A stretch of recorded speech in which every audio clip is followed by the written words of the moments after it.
Caribbean सागर के बीच एक परिवार अपनी यॉट पर छुट्टियां मना रहा होता है। माँ जूलिया तैरने के लिए पानी में कूद जाती है। आराम करते समय उसे कुछ अजीब महसूस होता है, लेकिन क्योंकि आसपास कुछ दिखाई नहीं देता, वह सोचती है कि शायद उसका भ्रम होगा। कुछ सेकंड बाद वही अजीब एहसास फिर होता है। इस बार भी कुछ नजर नहीं आता, लेकिन अब वह घबरा जाती है और यॉट की तरफ तैरना शुरू करती है। तभी अचानक कोई उसकी टांग खींचने लगता है और वह मदद के लिए जोर जोर से चिल्लाने लगती है। उसकी बेटी कैसी हेडफोन लगाकर म्यूजिक सुन रही होती है, इसलिए उसे कुछ सुनाई नहीं देता। पति टॉम और बेटा बेन मछली पकड़ने में व्यस्त होते हैं। जूलिया पानी के ऊपर टिकने की कोशिश करती है, लेकिन मुंह में पानी जाने की वजह से चिल्लाना मुश्किल हो जाता है। थोड़ी देर बाद टॉम को एहसास होता है कि काफी देर से उसने जूलिया को नहीं देखा। वह यॉट पर उसे ढूंढता है और फिर अपनी पत्नी को खतरे में देख लेता है। वह बच्चों को बुलाता है, यॉट को उस तरफ ले जाता है और पानी में कूद जाता है। जल्दी से जूलिया तक पहुंचकर उसे संभालता है और यॉट की ओर तैरता है। बच्चे दोनों को ऊपर खींच लेते हैं। परिवार जूलिया को संभालता है, लेकिन जूलिया खुद को समझाती है कि शायद लहरों की वजह से ऐसा हुआ होगा।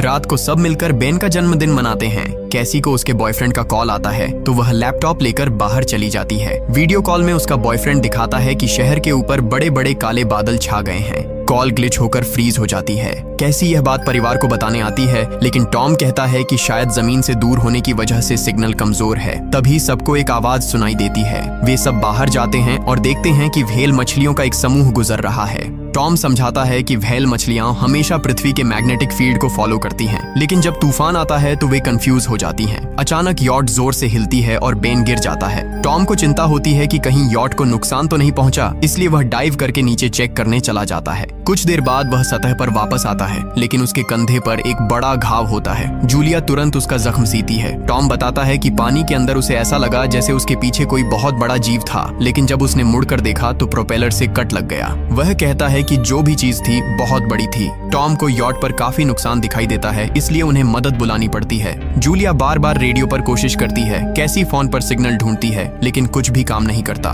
तभी कैसी को एक अजीब सा जीव दिखाई देता है और वह चिल्ला उठती है, लेकिन वह तो बस बेन होता है जो मास्क पहनकर मजाक कर रहा होता है। कुछ देर बाद यॉट पूरी तरह बंद हो जाती है और समुद्र के बीच में फंस जाती है। जूलिया रेडियो में एक आवाज सुनती है, लेकिन आवाज इतनी खराब होती है कि उसे कुछ समझ नहीं आता। टॉम परिवार को बताता है कि उनके पास सिर्फ 4 दिन का खाना पानी बचा है और अब उन्हें किसी मछली पकड़ने वाली नाव का इंतजार करना होगा। अचानक रडार पर कुछ डिटेक्ट होता है और परिवार को एक अजीब सी आवाज सुनाई देती है। सब दौड़कर बाहर आते हैं और हैरानी से देखते हैं कि कई सारे उल्कापिंड जमीन पर गिर रहे हैं। जहां जहां उल्कापिंड गिरते हैं वहां बड़े धमाके होते हैं। एक उल्कापिंड पानी में उनके पास गिरता है तो टॉम तुरंत यॉट को चलाने की कोशिश करता है। इंजन मुश्किल से चलता है, लेकिन तभी एक और उल्कापिंड उस इलाके को हिट करता है। परिवार डर के मारे एक दूसरे को कसकर पकड़ लेता है। तभी टॉम को समझ आता है कि जो आग के गोले गिर रहे हैं वे उल्कापिंड नहीं बल्कि सैटेलाइट्स हैं। उसी वक्त बेन देखता है कि यॉट से धुआं निकल रहा है। टॉम चेक करता है और कंफर्म होता है कि इंजन खराब हो गया है। हवा तेज होने लगती है तो फैमिली यॉट के अंदर छुप जाती है, बिना ये नोटिस किए कि कंपास बहुत तेजी से घूम रहा है। यॉट जोर जोर से हिलने लगती है। बेन फिर से गिर जाता है और इस बार उसे चोट भी लग जाती है। लहरें तेजी से यॉट से टकरा रही होती हैं। टॉम स्ट्रगल करके बाहर जाता है और लाइफ जैकेट्स लेकर आता है। तभी पावर चली जाती है। टॉम तुरंत पावर बॉक्स का बटन प्रेस करता है और लाइट वापस आ जाती है। उस वक्त बेन नोटिस करता है कि जूलिया की नाक से खून बह रहा है। जूलिया को चक्कर आने लगते हैं, जबकि कैसी सिंक पर जाकर उल्टी कर देती है। टॉम रेडियो ट्राई करता रहता है पर सिग्नल नहीं मिलता। अचानक एक तेज हाई पिच्ड नॉइज आती है और हवा और भी स्ट्रॉन्ग हो जाती है। जूलिया दरवाजे बंद करने की कोशिश करती है, पर एक हैच खुल जाता है और हवा खिड़कियां तोड़ने लगती है। टॉम एक फ्लेयर जलाता है और थोड़ी देर बाद अंधेरा छा जाता है।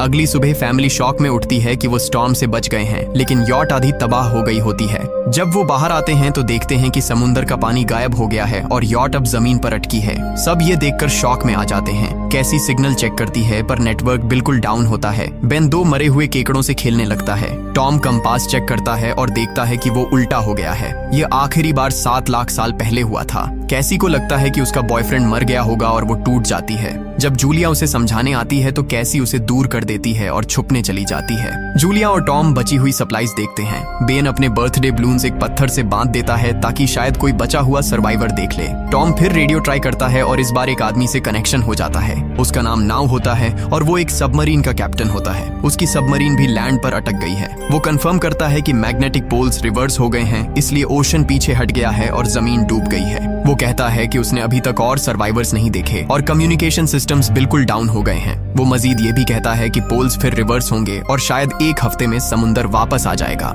वो फैमिली को वार्न करता है कि जितना हो सके ऊंची जगह चढ़ जाओ, क्योंकि जब पानी वापस आएगा तो वो बहुत खतरनाक होगा। वो बोलता है उसका पार्टनर क्रैश में मारा गया और सबमरीन में बस 3 लोगों की ही जगह है। जूलिया और टॉम उससे कहते हैं कि प्लीज हमारे बच्चों को बचा लो। वो उन्हें अपने कोऑर्डिनेट्स दे देता है। टॉम कैलकुलेट करता है कि सबमरीन तक पहुंचने में 2-3 दिन लगेंगे। वो फैमिली से कहता है आज रात अच्छे से आराम कर लो, कल सुबह हम निकलेंगे। अगली सुबह फैमिली सामान पैक कर रही होती है, तभी टॉम को पास में कुछ हिलता हुआ दिखता है। वो एक लंगड़ा आदमी होता है जिसके हाथ में हार्पून होती है और साथ में एक कुत्ता लगातार भौंक रहा होता है। टॉम उसके पास जाता है और उसे पानी की बोतल देता है, लेकिन वो आदमी कुछ ऐसी भाषा में बोलता है जो टॉम समझ नहीं पाता। पानी पीने के बाद वो अजनबी अचानक टॉम के सिर पर बोतल मारता है और चेहरे पर जोर का लात मार देता है। जूलिया डर के मारे भागती है, लेकिन तब तक देर हो चुकी होती है। वो आदमी टॉम के पेट में हार्पून घुसा चुका होता है। टॉम कुछ पल तक तड़पता है और फिर वो उसकी गर्दन भी काट देता है। फिर वो आदमी जूलिया के पीछे भागता है और उस पर हार्पून फेंकता है, जिससे उसके कंधे में चोट लग जाती है।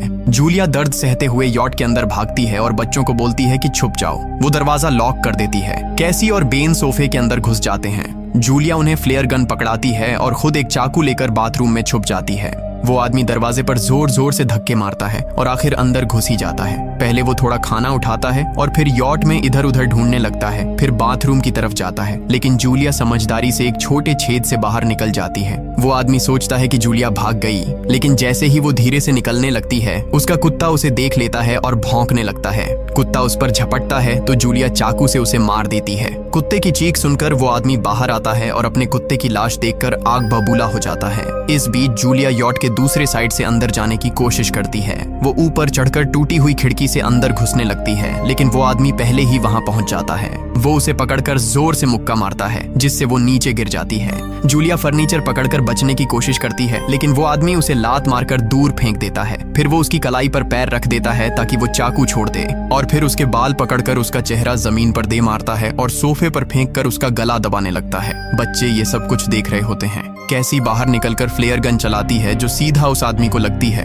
वो जल उठता है और यॉट में आग फैलने लगती है। बच्चे तुरंत भाग जाते हैं, लेकिन जूलिया वापस आती है। वो उसे एक किक मारकर गिराती है, मैप और बैग उठाती है और वहां से भाग जाती है। बेन और कैसी अपने पापा के पास जाकर रोने लगते हैं। जूलिया भी उनके साथ बैठ जाती है और तीनों मिलकर आंसुओं के साथ टॉम को आखिरी अलविदा कहते हैं। तभी वो डरावना आदमी फिर यॉट से बाहर निकल आता है तो फैमिली फिर से भागने लगती है। कुछ ही देर में यॉट एक बड़े धमाके के साथ उड़ जाती है। थोड़ी दूर चलने के बाद वो लोग एक छोटे से झरने के पास रुकते हैं ताकि थोड़ा आराम कर सकें। कैसी सोचती है कि शायद वो पागल आदमी उनके पास गुब्बारे देखकर आया था। ये सुनकर बेन खुद को कसूरवार मानने लगता है। जूलिया उसे समझाती है कि इसमें उसकी कोई गलती नहीं थी और सबको आगे बढ़ने को कहती है, क्योंकि वो आदमी अभी भी उनके पीछे है। रास्ते में एक छोटे तालाब के पास बेन एक मरी हुई हैमरहेड शार्क देखकर हैरान रह जाता है। तभी जूलिया नोटिस करती है कि वो आदमी फिर उनके करीब पहुंचने वाला है। सब लोग दौड़ पड़ते हैं और एक रेत के टीले से नीचे गिर जाते हैं, जहां उन्हें जहरीला कचरा दिखाई देता है। फैमिली सावधानी से उसे पार करती है और लगता है कि उन्होंने उस आदमी से पीछा छुड़ा लिया है। चलते चलते उन्हें बड़े बड़े मरे हुए सी एनिमल्स और समुंदर के नीचे जमा हुआ सारा प्लास्टिक दिखने लगता है।